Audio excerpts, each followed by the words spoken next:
because the fact is that communication between human beings are things that we do as humans.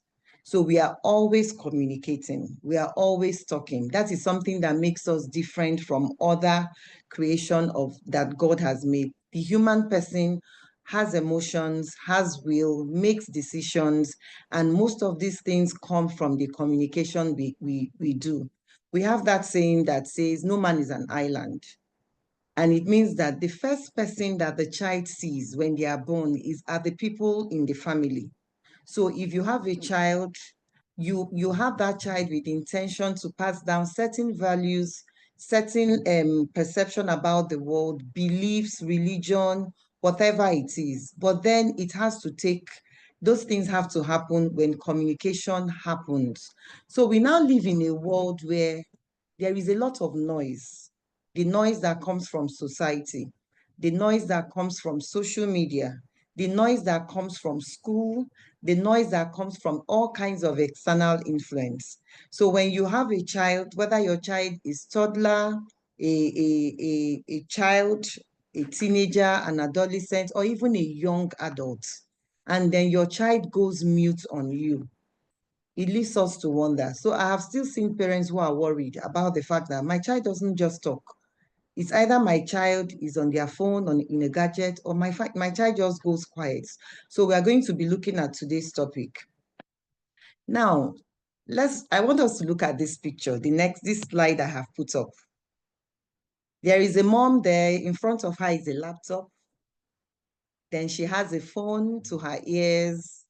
Then she has the headphone to her neck.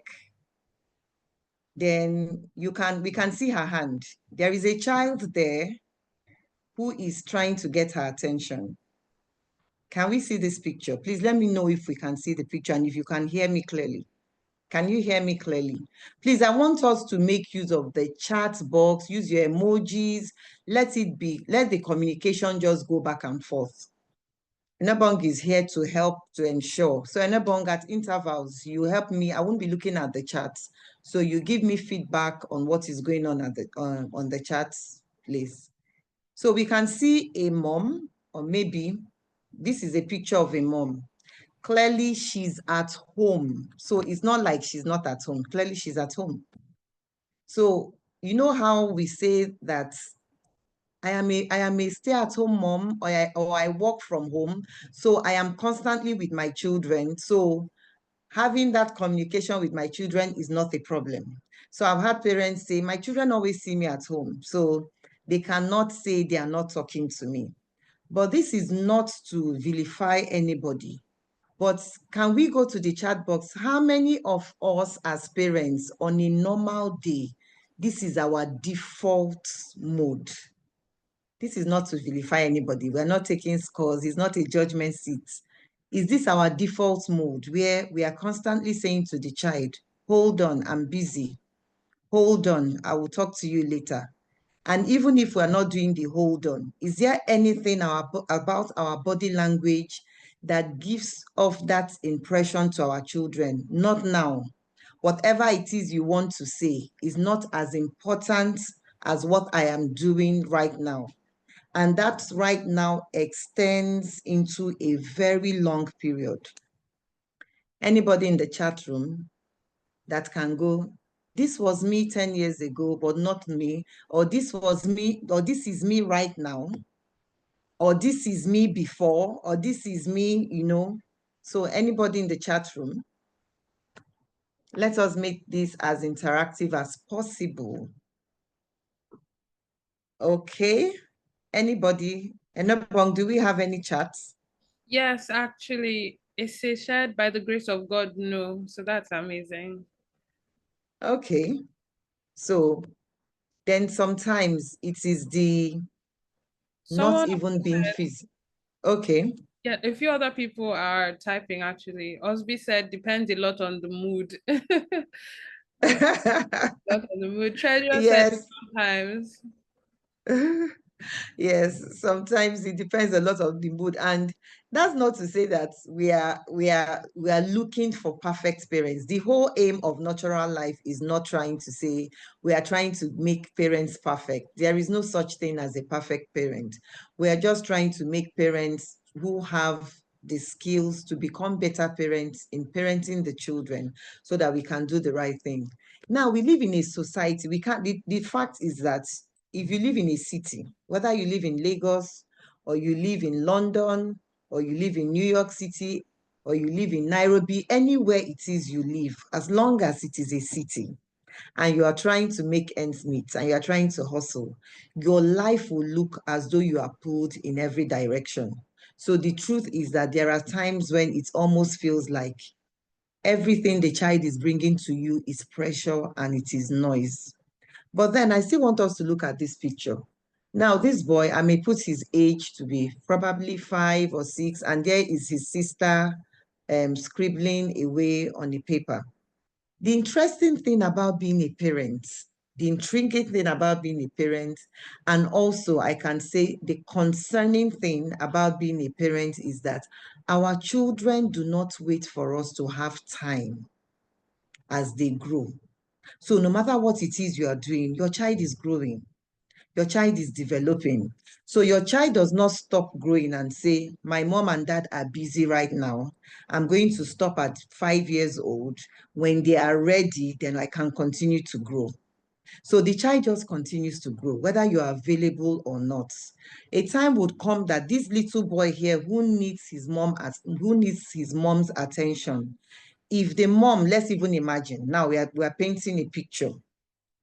If the mom continues to do, right now I'm busy, or has the posture of, I can't talk to you right now, this boy is going to grow into a child who finds alternatives, other ways of getting the answers he wants from his mom.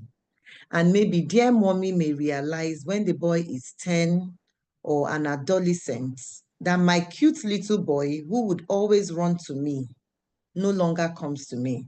And then that is where sometimes parents begin to notice the gap between them and their children. Now, let's look at the power dynamics in a parent-child relationship and communication. There are power dynamics in every relationship. So we are the parents at a particular point in your life. Both mommy and daddy are the tallest people in the house, the biggest people in the house. And when you are talking with the children, most times we go this way from top to bottom. Then as your children grow, it becomes maybe even. Then a time will come when the children grow taller than you. Like for me, I am the shortest person in the house. All my children are taller than me. But there was a time when I lifted them up. So now, but when it has to do with communication, there is the power dynamics in parent-child communication. And that is what we want to look at. And then you're asking yourself as a parent, where do I fall in? Is this something I'm doing intentionally or unintentionally? Now, let's look at the healthy power dynamics, which is something we are hoping that this webinar will start moving us towards. Now, parent-child relationship always has the authority figure, and the authority is what belongs to the parent. So here we are not moving authority from parent to child. That is not what we are saying. In fact, the reason for Nurtural Life is for parents to realize that authority belongs to you as a parent. You are the adult in that dynamic.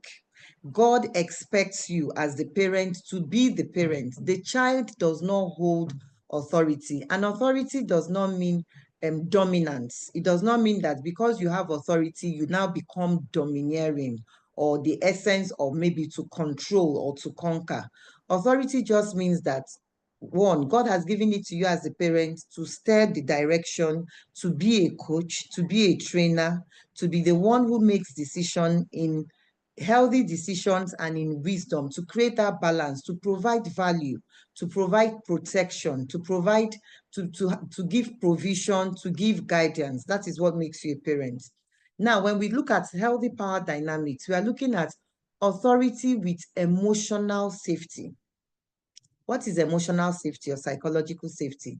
Emotional safety is when you, as a parent, you create that environment in your home where your child feels safe to talk to you.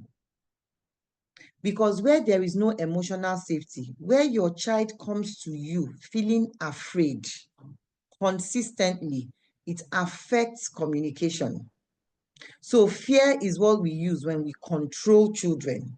We use fear, we use threats, we bring the power, and what we are doing is dominance.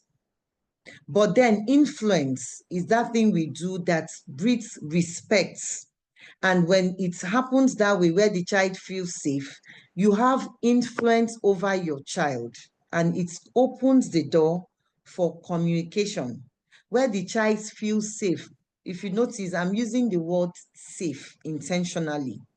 I am not saying where it is now permissive for the child to do as they want, where the child can now become disrespectful, so that we don't go to the extreme of saying, oh, emotional safety means my child can do as they want. A parent called me and said that she thought she was saying to me, I'd made a mistake with my children, that my husband and I thought that to make our children confident children, we allowed them the freedom to say what comes to their mind. So at the time they called me in to work with the child, now the child was very disrespectful to the parents, could roll her eyes, could even say to the mom that, please, I do not want to talk to you right now. What you are saying is not making sense. You know, when there is that kind of dynamic, the parents loses authority. And that is not what emotional safety is about. Emotional safety is children may comply outwardly, but disconnect emotionally if there is no safety. And what do? They start having secrets. When power is used without warmth, it leads to, there is tension, and there are secrets. Even 8-year-olds keep secrets. So where there is healthy power dynamics, a child is encouraged to speak. So you hear parents, they want to speak with the child. But this does not mean that when you are so busy, you have deadlines, or you are very sick, or you are very exhausted, no matter even if the person is deadbeat tired, we are not saying that just talk to the child. It just means that you want to hear your child, your body posture, your body language, the fact, your tone of voice, because there is a way you would have a tone and say to the child, even your facial expression has this, please, please, please say what you want to say. Or maybe the child says something to you, and then you have this facial expression that shows, are you stupid? What kind of stupid talk is that? But when a child is encouraged, even your body language has an open expression that shows that you want to listen to your child. That is a healthy power dynamic. Then respect-based influence, I've mentioned it. Creating emotional safety does not mean children can talk to you anyhow. Because when you create an environment where your child becomes disrespectful, then that is not a healthy power dynamic. Respect-based influence is when we also talk about parents being considerate of their children. We also know that even though you are the parent, it is not productive for you to be that parent that just says, do as I say. I don't want you to question me. I don't want to hear anything. If I say move, you move. If I say sit, you sit. If I say stop, you stop. So that affects communication. When your child looks at you from a place of fear, they do not want to tell you what's going on with them. Child-aware communication. Be child-aware. You're asking your children what it is about their own lives. You are interested, because sometimes it's easy to say, I know what my children, I know what is going on with my child. But then sometimes the slightest thing about your children you don't know. Do you know how your child feels in school? Because when we ask questions like, how was school today? The average child will say to you, fine. They will not go beyond that. Then emotionally available parents. It is not being physically available alone. That is important. But I can be at home, but then my child may not have connection with me. because I am not emotionally available. Maybe my child is feeling sad. I don't even know my child is sad. I may not know my child is afraid. I may not even know my child is excited. I may not even know what bothers them because I am not emotionally available. I have had parents say things like, I am so busy. When I sort out the things in my life, then my children will enjoy me. But like I said, the children do not wait for us. Then being consistent and predictable. When I have conversations with teenagers or I have therapy sessions, sometimes these children do not even know what ticks their parents. They are not even sure. So 1 minute, daddy is happy, maybe because his favorite football club just won the match. And the children may say something, and that is okay. And the next time they do the same thing, daddy is upset or mommy is upset. So there is no consistency and there is no predictability.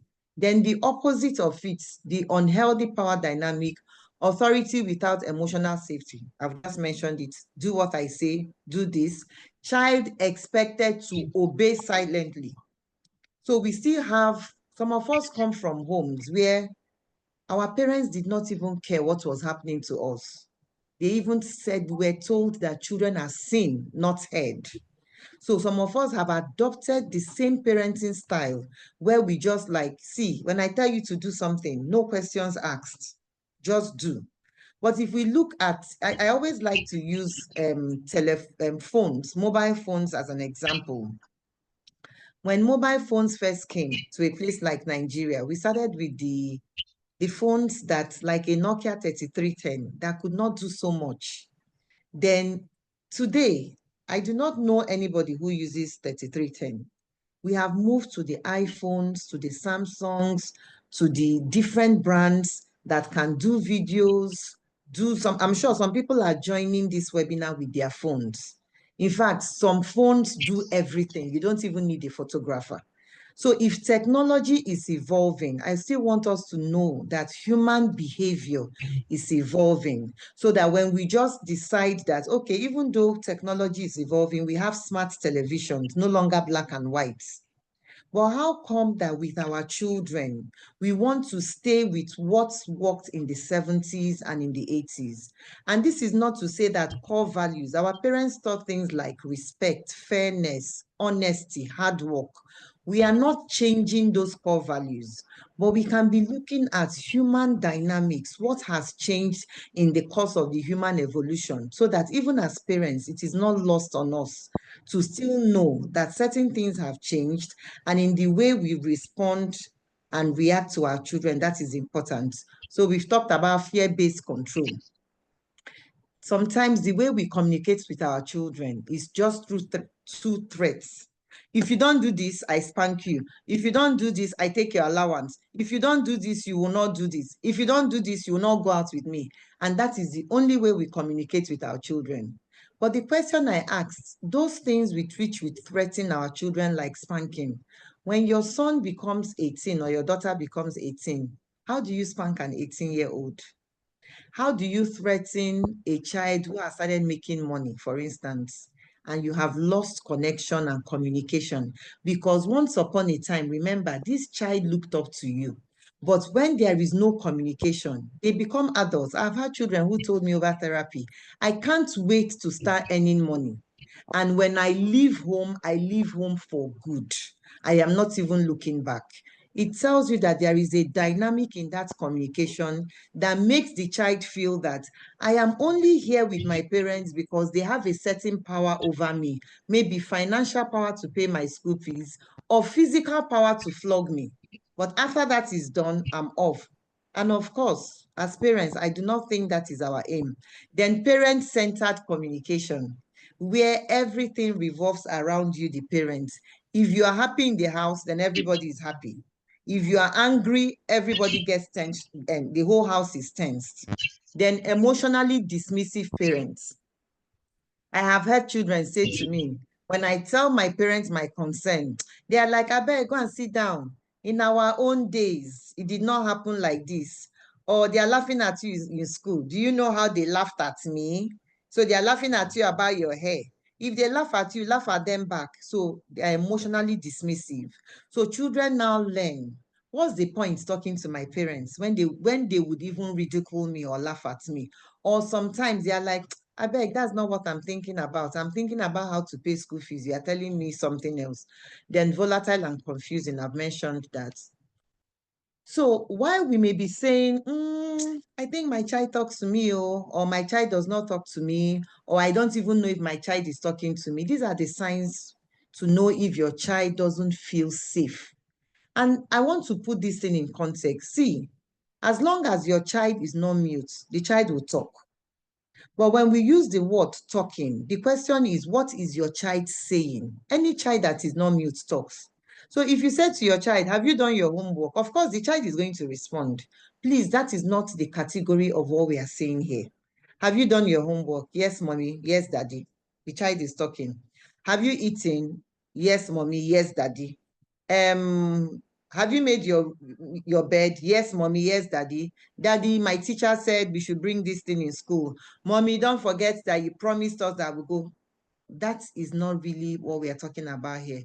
We are talking about where there is enough communication, where as a parent, you have influence to put in the values you want and to direct and coach or train that child in the way they should go.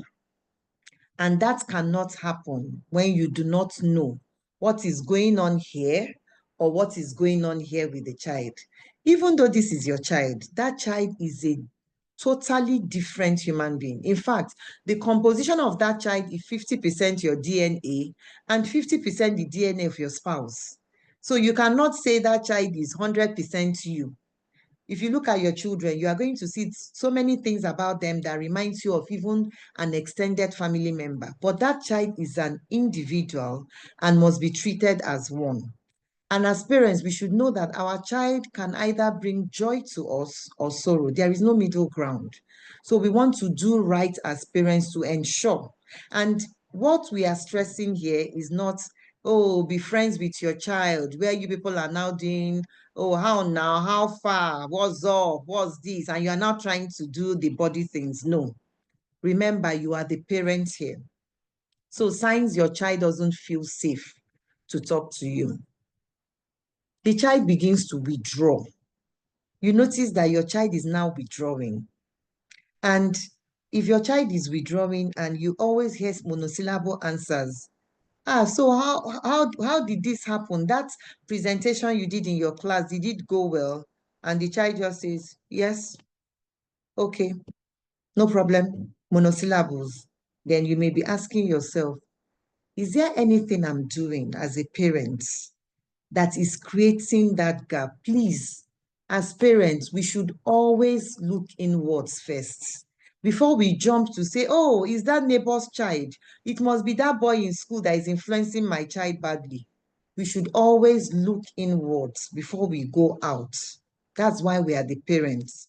Then, lying or hiding things. Have you observed if your child lies to you about everything? Why does your child lie? Oftentimes lying is it shows that there is fear. So that fear may be fear of punishment.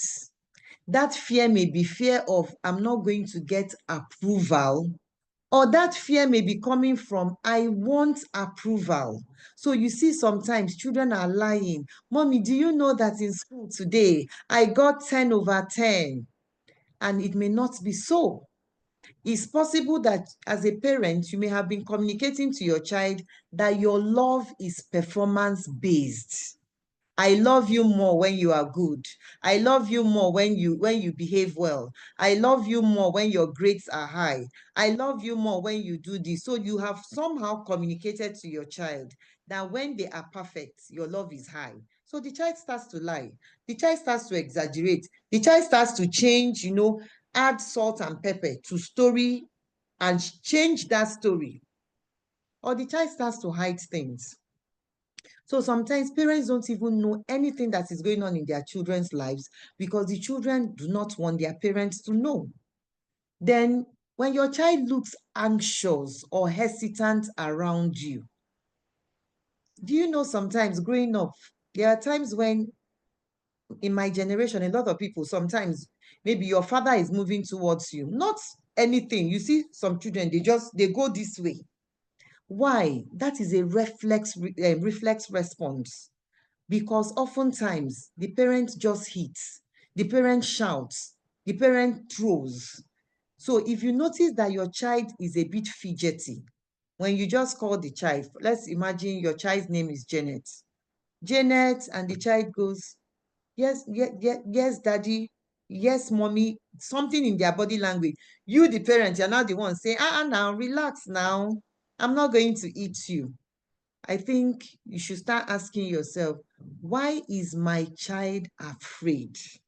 Why is my child exhibiting this behavior? Why is my child hesitant around me? So the child wants to say something. Yeah, it's almost like they are contemplating. Should I say this thing? Will it get me in trouble? And you see that hesitation. Now let's move. Telling others instead of you. If your child is not talking to you, see, the child is talking. The child is talking to someone. There was a child I worked with some time ago. This child below 12. And this child says to me, Mrs. Chi, aside you are the only human person I have shared so many things with. She is below 10. She said, the only person I bear my heart to and talk to, guess who? AI. This is a child below 12. The family had called me in. She was exhibiting some behavior that the family didn't understand at that age. And I started to talk with this child. And she opened up, told me a lot of things that was ailing her. And then she goes, you are the only human person. So the question is, how does a child below 12 tell, in quotes, a stranger, which is me, a therapist, that I am the only human person? She's not an orphan. She has a father, she has a mother, she lives in a family. And then she tells me, aside me, that is the human person, the next person she's talking to is her AI.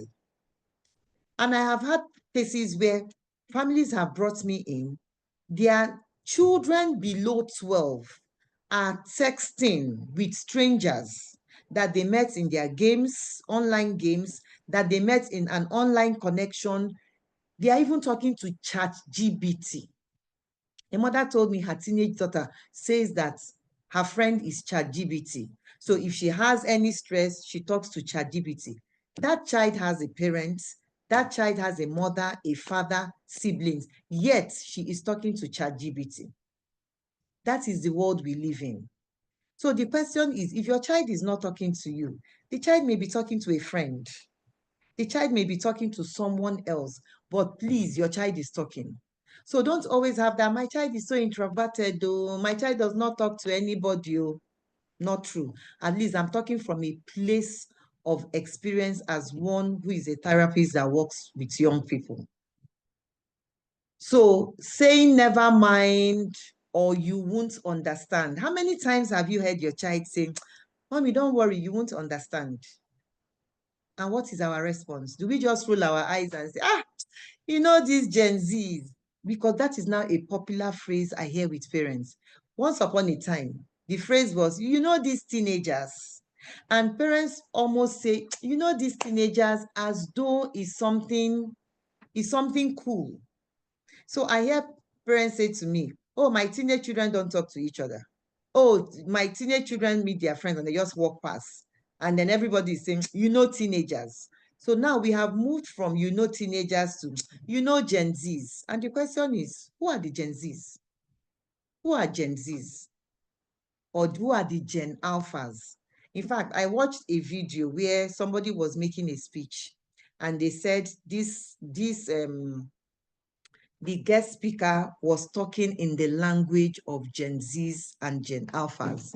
As parents, if you're not a Gen Z parent or a Gen X parent, do you know that your Gen Z children have their language? Do you roll your eyes and say, I beg, I beg, I beg? It's not my business. Whatever they want to say, we too, we had our own in our own time. Do you know that there are things, and this is not me trying to say, become a Gen Z or a Gen Alpha. But when you talk with your children, you get to know what they say. An example is sometimes even in the way they chat. The other time, my daughter put something on WhatsApp, and she put that crying emoji.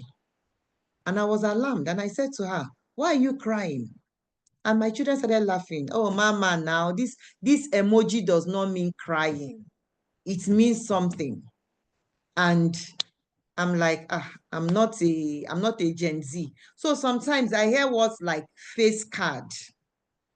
I'm like, what is face card? They say somebody who has a fine face. The first time I heard Delulu, my daughter said, "Oh wow, this person is Delulu." I'm like, hey, what is Delulu? So even when I'm counseling young people, I'm saying things, you hear them saying, "Oh, that was so deep. But I dipped that." And so you don't just, as much as, yes, we cannot catch up with everything they are doing, but you can be curious. You can ask them. And the reason why children are eager to talk when you create that environment.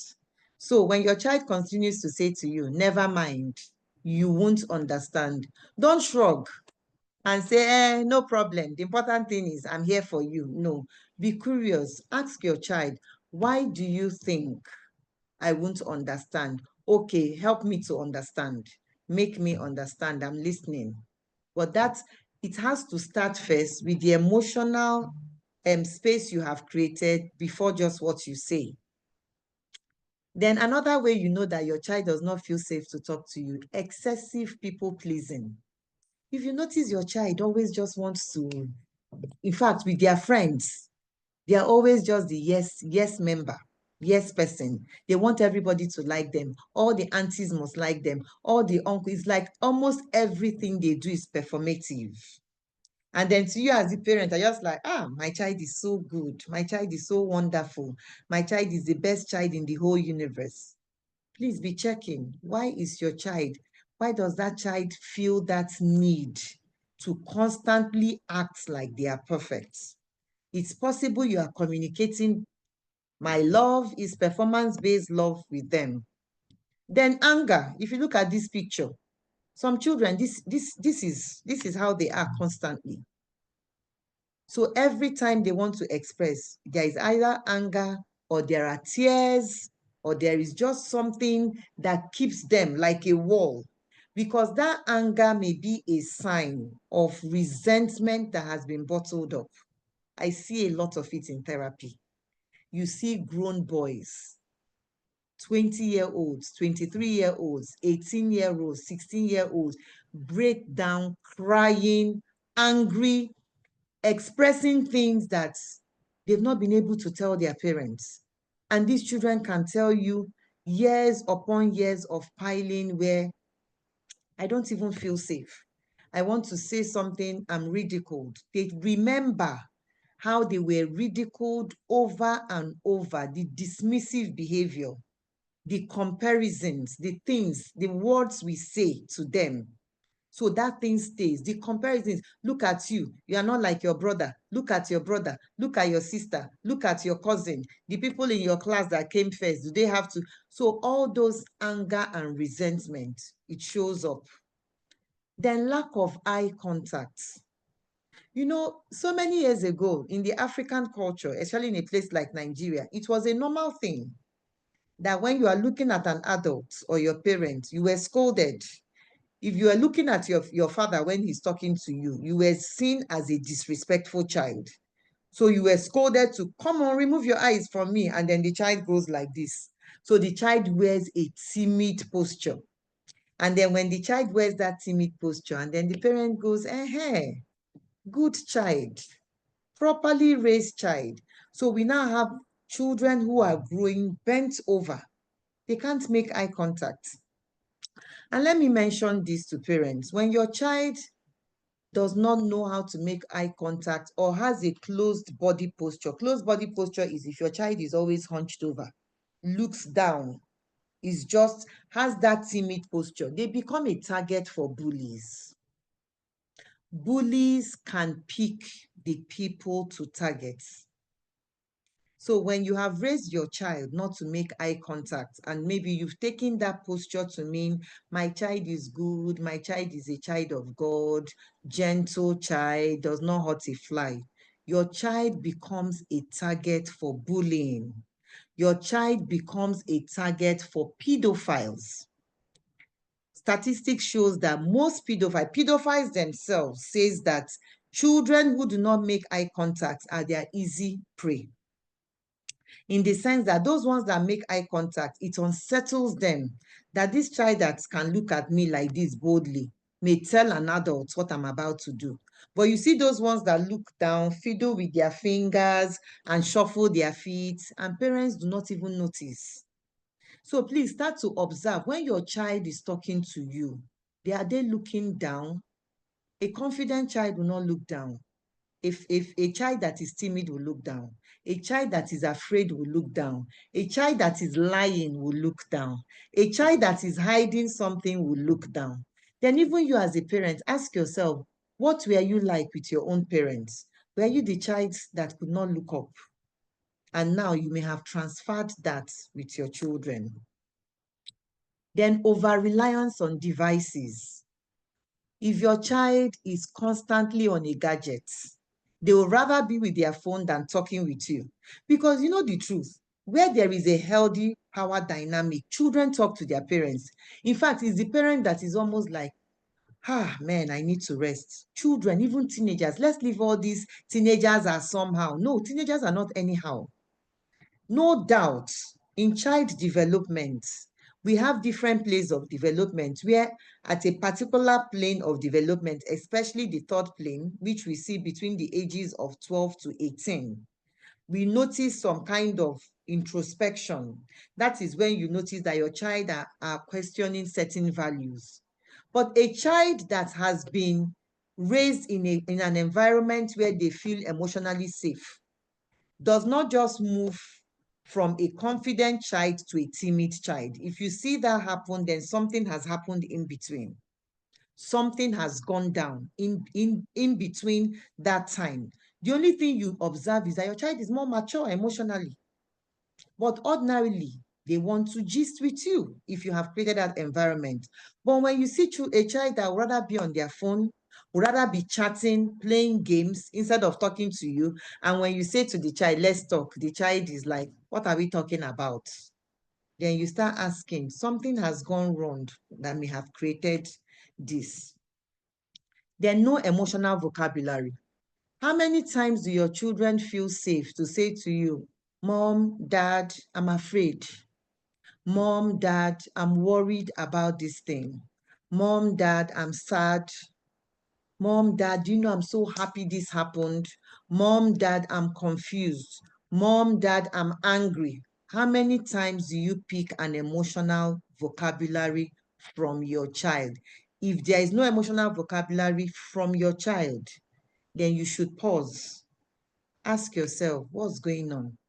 It means that even as parents, if you have younger children, please teach them emotions. Do not, like in my therapy sessions, when I ask a young person or even an adult, how are you feeling today? And they go, good. I said, there is no emotion. What's good? If they go, fine, what does fine mean? If they go, bad, what does bad mean? So we go through what we call an emotion chart. There is sad, there is happy, there is guilt, there is shame. Then even in that sad, it has degree. You have depressed, you have anger, happy, you have excited, you have elated, shame, you have embarrassed, you have so you teach children emotional vocabulary. So when your child is saying, I feel bad about this thing, ask the child, what does bad mean? Okay. So now let's look at the role of connection before correction. A lot of us in our generation, we were raised with correction. Correction, you do something, you are corrected, you do something. Does this mean there should be no correction? No. Remember, you are your child's parent. God expects you to be a coach.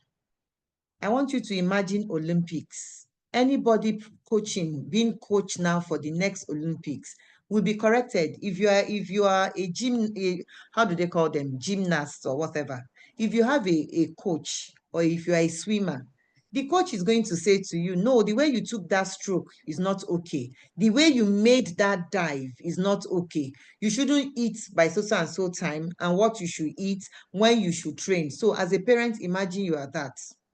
But if you check all through history and even some of the movies we have watched, we would see that as hard as a coach may be, they are always effective when they have made connection with the person they are coaching.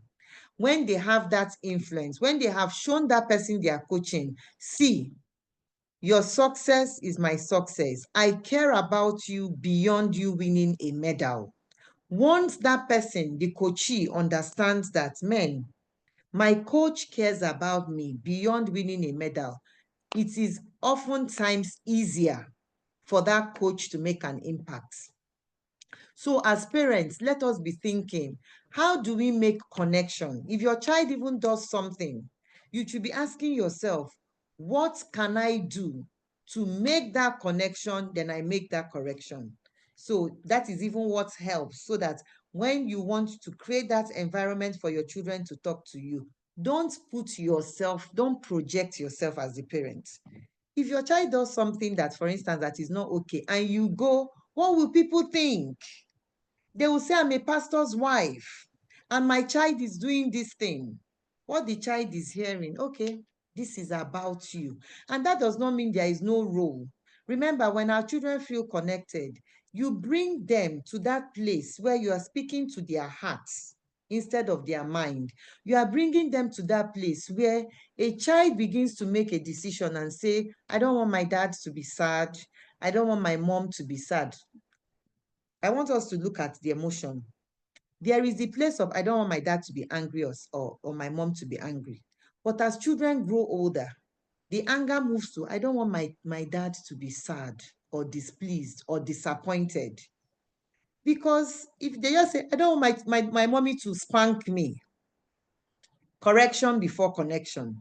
So there should be that place for, I don't want my mommy to spank me, but I still don't want my mommy to be sad or my dad to be sad. So the brain listens when the heart feels safe. Your child will listen when they feel safe, when they feel that my mom loves me, my dad loves me. It opens the door to influence, not just obedience. See, your dog can obey.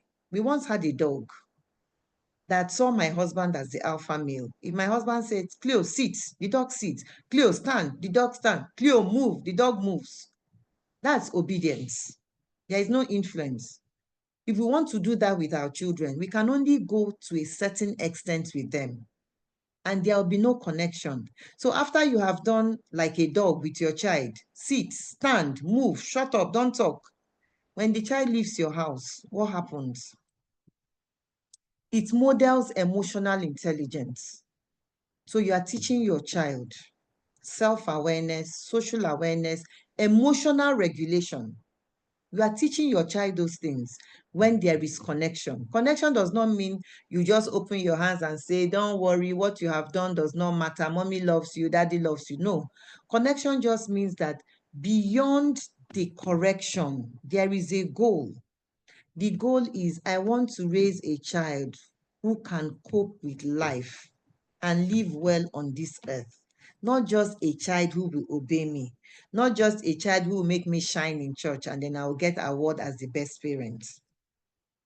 Then connection before correction is not permissiveness. Oh, I want my children to love me. So even if they want to do anyhow, just leave them, because there are so many philosophies out there. So as parents, we have to be careful.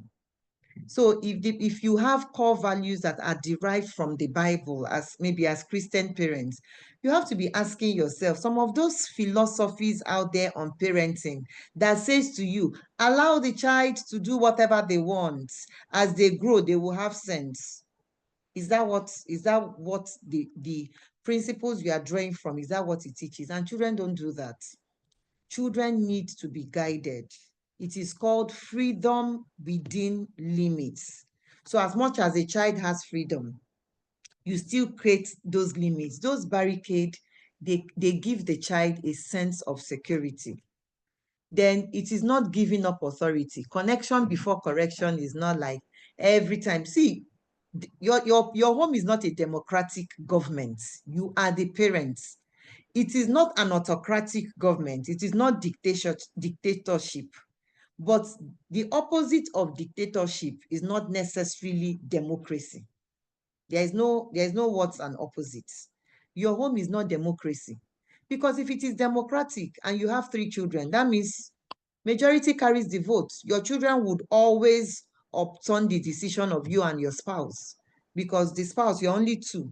So you have 3 children or you have 4 children like I do, then and they all come together and say, in this family, we have decided that we will no longer do this. And then me and my husband may just do, well, we allow our children to have a voice. No, you don't give up authority because you are seeking connection.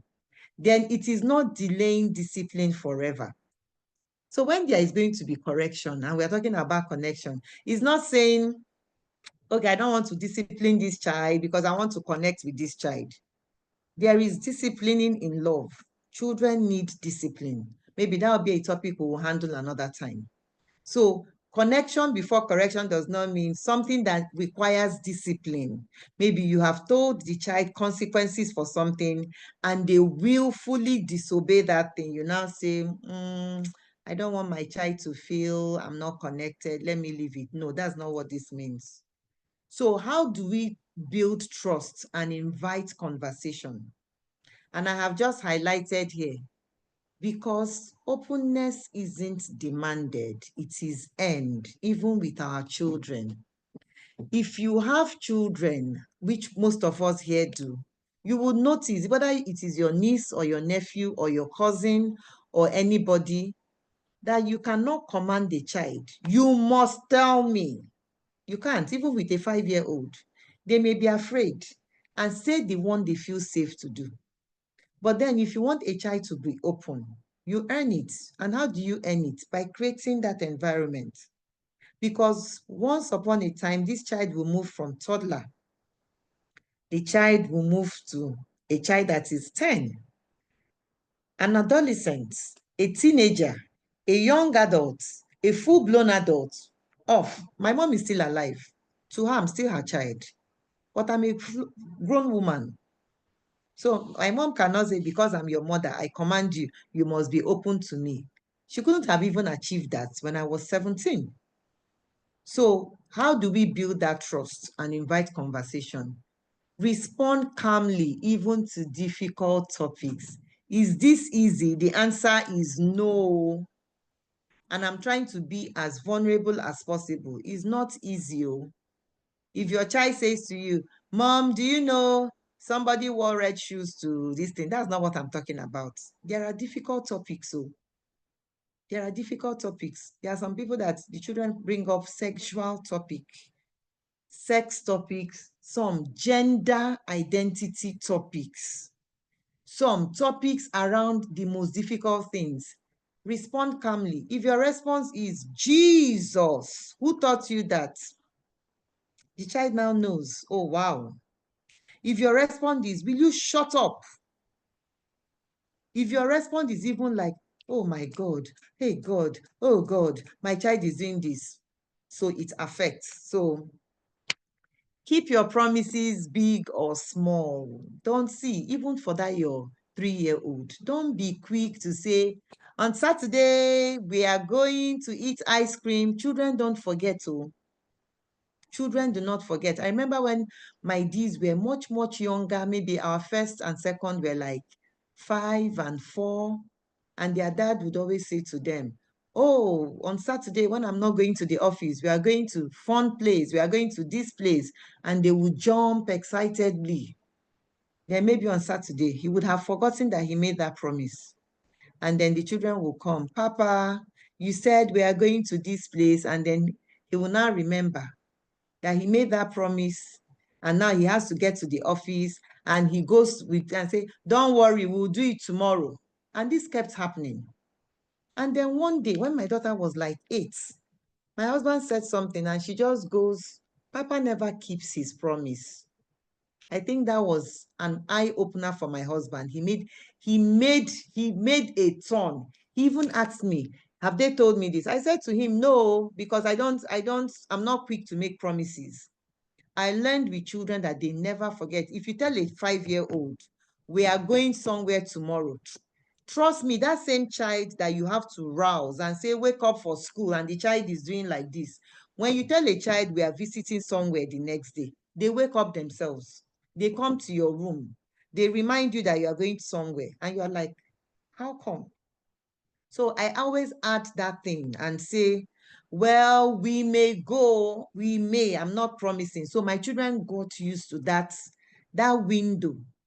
Because when you are the one that every time you don't keep your promises, you make a big promises and you say to yourself, after all, they are children. What do they are teenagers. They should understand.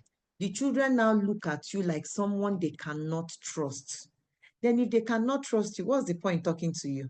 They just look at you and say, this is my daddy that he does not even mean anything he says. So why should I tell him? Then please apologize when you overreact. I know all these things of, oh, African parents will do this. It's all over social media. It's something that is humorous, but something I really do not find funny, because sometimes African mothers are painted to be ignorant and a bit silly. African fathers are painted to be very high-handed and somehow silly. Then there is always that African parent. No doubt, the African parent is stern, is a disciplinarian, and I do not think it's something we should lose. No matter where you live in this part of the world, that thing that makes us Africans, where we are firm with our children, we want them to imbibe certain values. Please, don't live somewhere and feel like to be a cool parent means, because what we are talking about, remember, does not mean you are losing authority. But when you overreact, which you will do, even after this webinar, trust me, you are still going to overreact.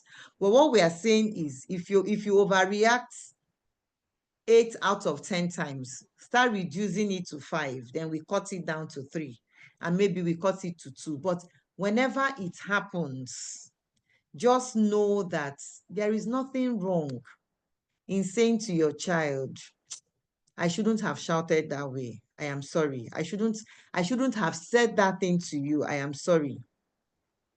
And don't start making excuses.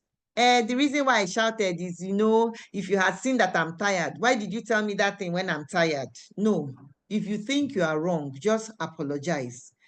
See, apology will not take out your authority as a parent. Don't worry that if I now apologize, my children will not think that I'm their mate. No. That apology, owning up to the fact that that thing you did with them, probably because of your stress, you shouted that way. Or maybe you may even be going through financial stress, and then that is the day your child will say to you, they told us to bring something in school, and then you now start shouting, why are you telling me this morning? I don't, in fact, and you shout and shout. Yes, what your child did, because you can calmly say, are you telling me now? I have told you, don't tell me this thing on the day. You know what? You are going to go to school without that thing. And you have made your point. But when you shout and go overboard and tell you won't kill me, I didn't kill my parents and all those things, you have overreacted. Please apologize. Then listen without fixing or judging. Is this easy? The answer is no, because most times when our children are telling us something, we just enter solution mode. Women, you know what I'm saying. Most wives will say, oh, this is what my husband does to me and I don't like it. I want my husband to listen first. He should not solve any problem. But do you know that as parents, that's what we do to our children? So as the child is saying to you, mommy, so in school, somebody now took my lunch, the next thing. So they took your lunch. Next time somebody takes your lunch, this is what you should do. So that thing affects communication. First of all, listen. Then don't judge. Oh, they took your lunch. How old is the child? The child is 7. So the child took your lunch. You are now coming to tell me so that I will do what? What do you want me to do? You are 8 years old. A 7-year-old is taking your lunch. You want me to do what? How the child will not bother. They may do it a bit, but as it continues that way, the child just says to themselves, please. See, it's not only adults that do the I beg, I know, I don't want to stress. Even children have a way of telling themselves they don't want stress. Self-preservation is something inherent in man. And that's why even children are afraid of falling. So create low pressure spaces to talk. See, it's not every time that you do face me, I face you, and then let's have a conversation. You see, side by side conversations are the most, what's the word, effective. And when I mean side by side, you see, you are taking the child to school, the child is sitting by your side, and you are having conversation, talking about things. The child is, those moments, the child is telling you what's happening in school, you are listening, you are sharing, you are laughing. They are the most effective. Face to face, oftentimes the children see it as, the way when the head of school calls you into the office to say something has happened.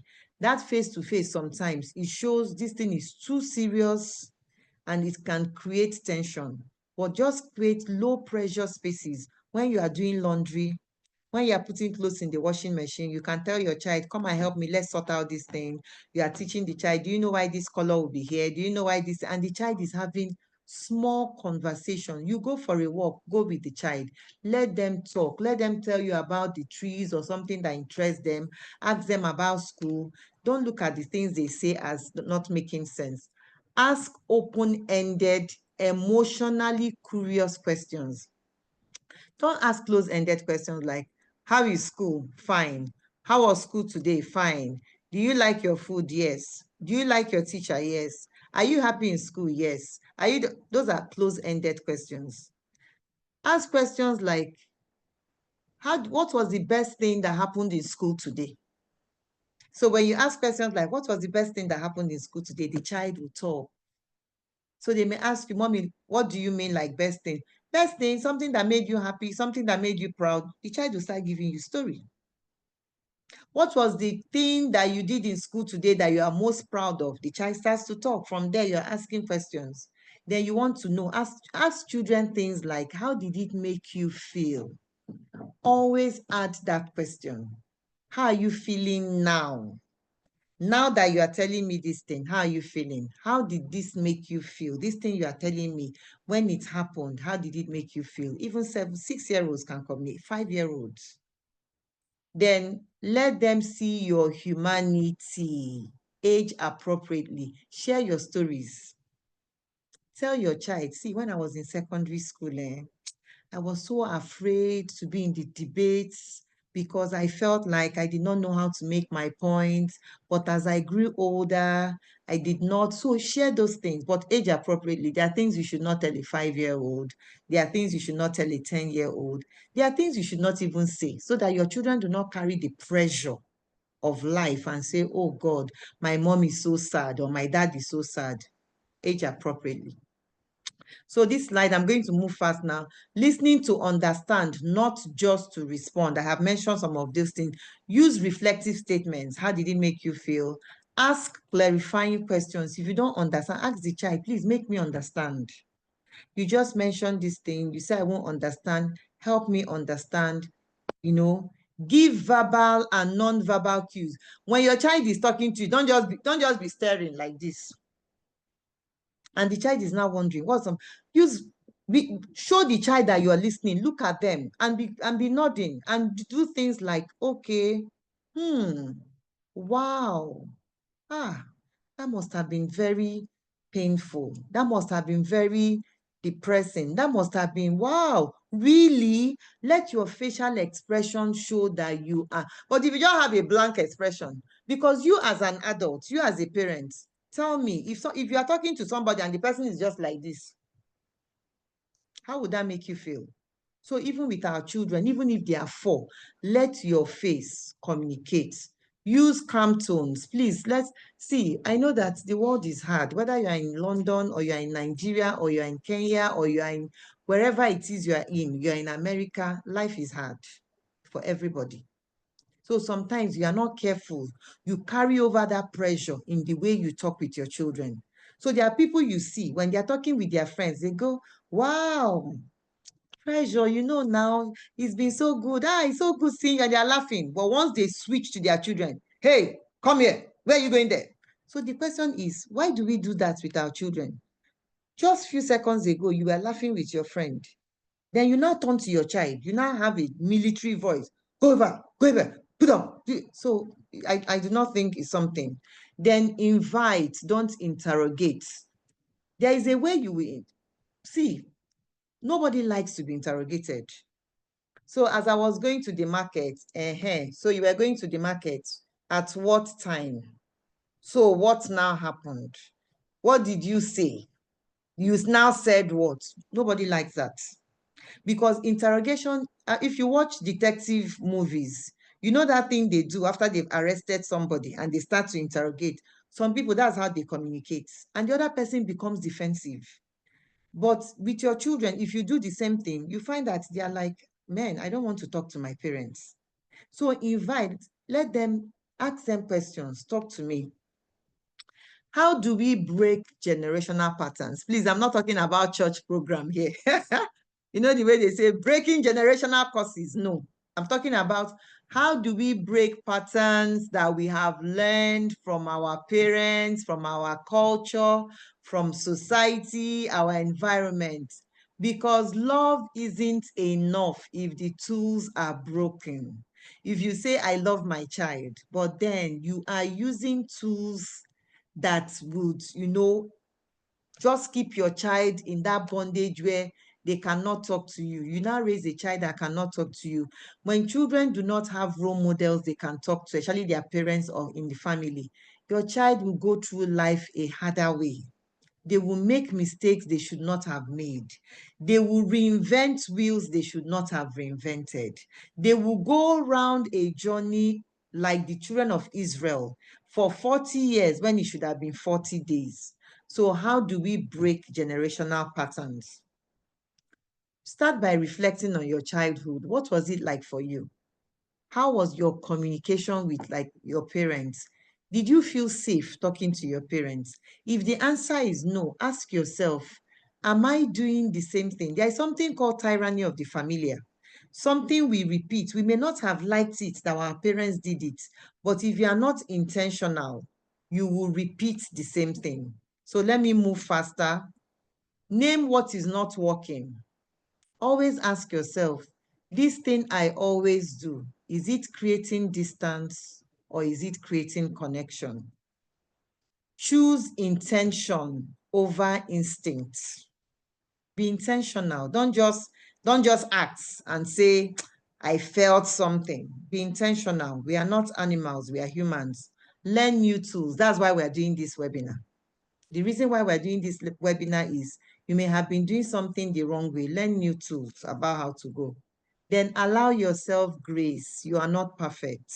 You will make mistakes. As I'm talking to you, I make mistakes. I have made mistakes, and I will still make mistakes. But we are the reason why we are learning these things, excuse me, we do not want to make mistakes that will cost us so much. That's why. But allow yourself grace. After now, even if you shout at your child, don't be too hard on yourself. Make the apology. And so tools for everyday communication, daily emotional checks-in. Always ask your children what it's like for them. We've talked about using open-ended questions. Create talk rituals, like before you go to bed, those things you're in the car, in the kitchen, when they are doing their homework. Share about your day. Tell your children about your own day.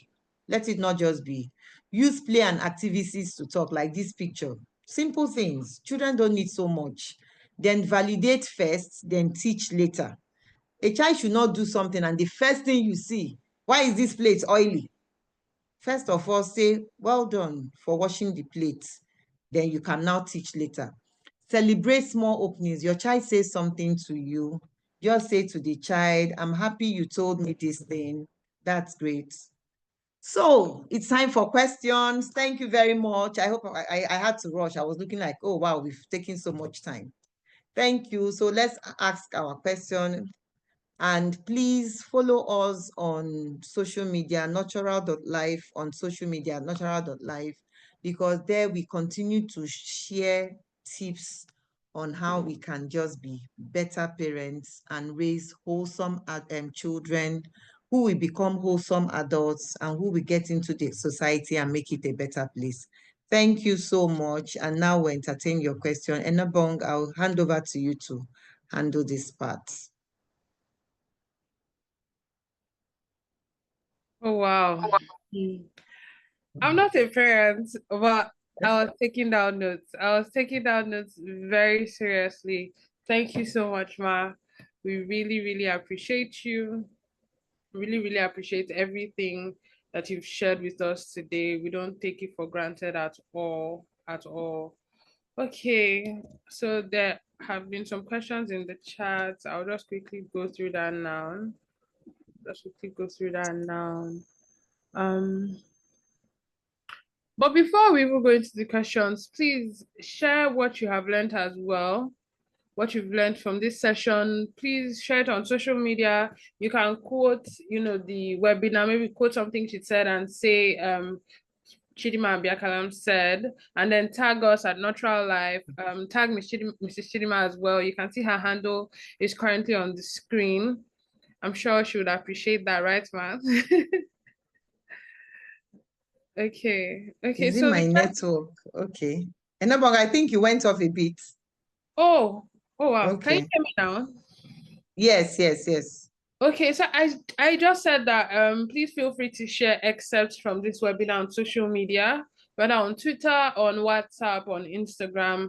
Just share something that you learned, something that spoke to you, and then just tag Mrs. Chidima and tag Nurtural Life. We will be very happy to repost that as well. Okay, so for the question, someone said, Osby actually said, we are wired to show approval or say love for good behavior, and this rightly comes naturally.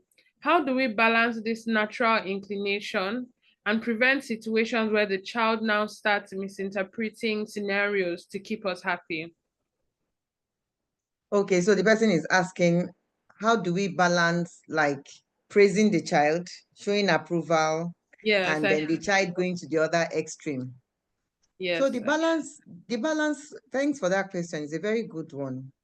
The balance comes from what our responses are when they are not, when they have not performed, because we are raising human beings. So there are times the child will do something very good and we applaud them and we say, well done. Then there is a time the child will fail at something. And that is where the connection before correction comes. We want to even start to understand, why did you lie? Why did you do this? The discipline will happen, but then we are, the way in Nigeria, I think, I don't know if it's a Nigerian thing or an Igbo stuff, where you beat the child and then with the other hand, you still draw the child to you. But you don't beat the child and leave the child there. There is always that part of you that draws the child. And that's not because you are going to say to the child, sorry, I should not have beaten you, but it's just that thing of, even though you have been disciplined, I still love you. So I want you to know. And then as parents, we have to be parents that talk. Let's not imagine our children know what is in our hearts. Don't be afraid to say to your child, I love you. I love you. The child should know that you love them. Let them not be guessing that, does my father love me? So even when a child has been naughty or has not behaved well and has gone through discipline, the child knows I'm being disciplined, but I love you. So that way, we create that balance. So when the child does something good, we are happy, we let the child know, we are proud of you. When the child does something that is not great, we let the child know, not I am disappointed in you. Please, let's not say to our children, I'm disappointed in you. Saying, maybe you are dealing with a teenage child, you can say, I'm disappointed that you did this. I'm disappointed that this happened. Is different from I'm disappointed in you. This I'm disappointed in you focuses on the person of the child. The other one focuses on action. They are two different things.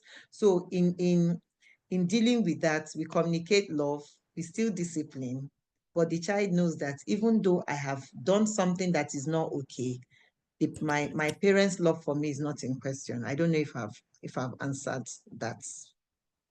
I think so. I think so.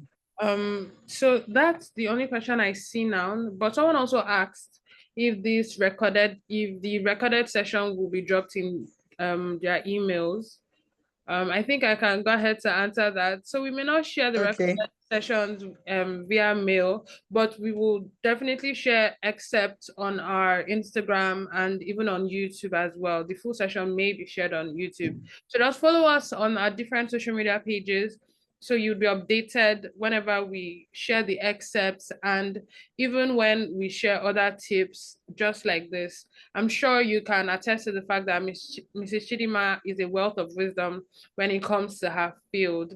So you can definitely expect to get so much more in non-formal settings. So the link to Instagram, Facebook is in the chat. Please follow us. If you're also interested in joining our Nurtural Life group, which is like a community where parents can come together and we have discussions on various topics, please send us a DM on Instagram and we'll be sure to add you to the group. And please take note of the different things Mrs. Chidima has up on her slide, our website, our email. You can always send us an email. You can always send us an email. You can follow her on LinkedIn as well. And if you need therapy sessions, if you need Mrs. Chidima to come, take your family from where you are to the best place we know you can be, please send her a DM, send her a message. You can call. That's her WhatsApp number on the screen. Okay, Ma, I don't know if you have anything to add. Okay, so are we done with the questions? I'm actually seeing a few more questions that just came in. Okay, Taiwo is asking, how do we rebuild connection with a child or preteen? Okay. Taiwo, yeah, I get that question all the time. There is something they say about the best time to build a tree is yesterday. The next best time is today. So how to rebuild is just start from today. Some of the things you have not done well, you can raise. Some of them, there's no need to raise with the child. The child is a child.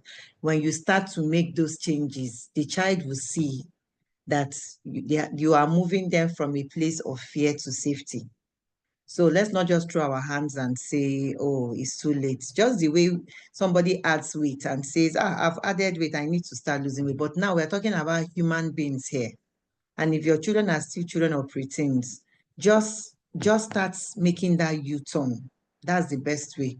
Start having more connections with them. Become more intentional to be emotionally available and physically available. Here, allow them to talk with you. And when they see that they can now talk to you, they can now start revisiting some of the things that they felt or you did or did not do that has created that gap. And then you will start seeing changes. Human beings respond to love. Love always, always makes the way. And I wish you all the best. And still follow us on Instagram, and it will help. Thank you so much, Ma. Okay, I think this is the last question. Someone said, thank you so much, Dr. Chidima. It was a truly impactful and insightful session. Doctor. Amen to the doctor. We are in progress for that. Thank you. Thank you. So the question is it ever too late for a parent to reconnect and communicate with their child once they are past the teenage years? I do not think it's ever too late to make that reconnection. But instead, I would say it's more difficult. I cannot sit here and say to you, nah, nothing matters, even if you wake up by 70 and no. It's certainly going to be more difficult. Some things will take more time. Depending on the age of the child, they may look at you with suspicion. and wonder, and they may have a lot of hurts. So it will come from a place of, depending on what may have transpired, it may, if somehow you may have hurt them as a parent without knowing or even knowing, but you didn't know any better, it may start from, first of all, even accepting that what you did was hurtful to them. Don't try to cover. So what people do is, let's move on. I don't know if we notice that it is a phrase people use a lot, which sometimes is not good. There are times for those things, but you hear people like, a loved one dies and somebody says, don't worry, let's move on. How do you move on from certain things? So if you want to use the let's move on thing with a child who has passed teenage, it may not work. It is always important to start from a place of accepting. And you must be humble enough to admit to the child that, I know I have hurt you. I want to do right by you. And God restores. God restores relationships. So let's always know that that can happen, but it will definitely take more time. It will take humility, because the child may not respond. And then if you get angry and say, I beg, there must be humility. There must be patience, because time has passed and there is a lot of hurt. So sometimes the children have moved on with their lives, not creating that space for you so that you don't keep hurting them. But then when they see that you have taken responsibility and you are being intentional and you want to do right by them, the relationship may improve. It may not be drastic, but it may take time. Yeah. That's amazing. Thank you so much, Ma. Okay. I think this may have to be our last question just because of time. Someone asked, does this technique also apply to children with special needs, even those that may be severe? Okay, so children with special needs. So I'm not a special needs expert. However, I know that children with special needs are human beings. The only thing is that they have additional needs, but they are human beings. And children with special needs, they respond to love. Mm, Children with special needs have the language with which you can communicate security and safety and love. And even children with special needs also go through discipline. Their discipline may not be like the exact one with the children who do not have additional needs. But then a child with additional needs is not just left and say, oh, because they have additional needs, you don't let them know dangers. Because if you don't let them know dangers, they will get hurt. They may get physically hurt. And they may also get emotionally hurt. Children with additional needs, they cry, they laugh. So they have all those emotions. But the only thing is that emotionally, and in terms of maybe psychiatric developments, they have different ways with which it can. But if you have a child who has additional needs, it will be important to talk with a professional to guide you on how you can deal with that child. But I know that because they are human beings, they respond to love, they respond to security, they respond when you create emotional safety, and they also respond to discipline. So, but there is need for a professional to help you. Yes. You are muted. You are muted. okay, Okay. sorry. Okay, that's amazing. Thank you so much, Ma. Thank you everyone for your questions. I hope that we were able to answer that. In fact, I'm sure that Mrs. Chidima has done an incredible job in responding to your questions. If you have any more questions on, various topics, please feel free to send us a DM on Instagram or send us an email and we'll be sure to respond as well. Um, so I think we're going to be rounding off here. Mrs. Chidima, I don't know if you have any closing remarks that you'd like to share. I just want to say thank you for those who attended. And I know it's a free webinar, and we're just doing this thing to just add our voice to making the families more wholesome, to making God's earth more functional and also wholesome. So like Anobong has said, please follow us on our social media handles. And by God's grace, we are going to be bringing these webinars to us every month. please just if you have attended, parents, some of the parents who are struggling with so many things. Let them know that this is something worth attending. Thank you so much for your time. And God bless. Have a great week. Thank you so much, Ma. Thank you so much, everyone. Have a great week and enjoy the rest of your evening. Bye. Bye. Bye. Bye. Thank you, Sam. Thank Bye-bye. you. Bye. Bye. Thank you, Bye. everyone. Have a great week. God bless. Have a nice day. Bye bye. Bye. Bye, Bye. Bye. Bye. Bye. Thank you, Ma. God bless you, Ma. Thank you. Bye-bye. Bye. Thank you too. Bye. So many people are saying this, Dr. Chima. In fact, they can see. It's we are moving towards that very soon. Come on. Bye. Bye. Thank you so much. Thank you. Thank you. Bye. Have a great week. Have a great week, everyone. Enabong, it was good. Great. Thank you, Oh, Ma. Cynthia, I see you. Bye, everyone. So we can call it a wrap then. Yes, we I was can. just waiting. I was just waiting for people to leave. I'm saying good night, everyone. Bye, Dr. Chi. Thank you. Asking to be unmuted. Okay. Welcome, Mrs. Chidi. I can't see the video. Okay, unmute me. I've Oh, I've unmuted her. Okay, you should unmute. Bye. bye. Thank you very much. God bless Bye. you.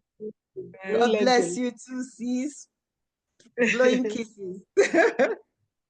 You too. Kisses. Bye. Bye. Thank you, Dr. Chi. Bye. Thank you. Bye. That's Felicia, your girl. Oh, Bye. wow. How are you? I'm great. Thank you Wow. so much.